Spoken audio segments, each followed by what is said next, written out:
السلام علیکم دوستانو، زه یم صدام او تاسو ګورئ صدام ټي وي. په سوشل میډیا د شاهد خان افریدي د هغې کوم وایب چې ده د هغې یو تصویر ډېر زیات وایرل شوی دی او زمونږ کوم پښتانه چې هغه پرې مختلف قسم ایډیټینګ هم کوي. شاهد خان افریدي دا تصویر په انسټاګرام باندې شیر کړی و او په کوم کې چې د شاهد خان افریدي د واده هغه 20 سال مکمل شو. شاهد خان افریدي د نن نه 20 کاله مخکې واده کړی او بیا یې د خپل واده کم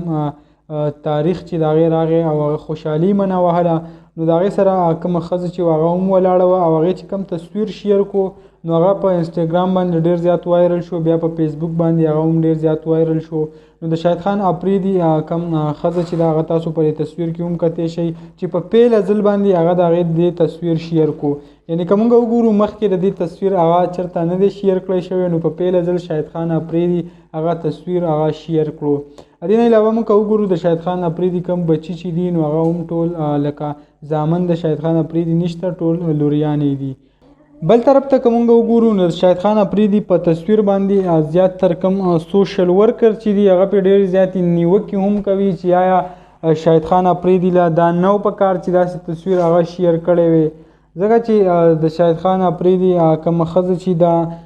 نادیه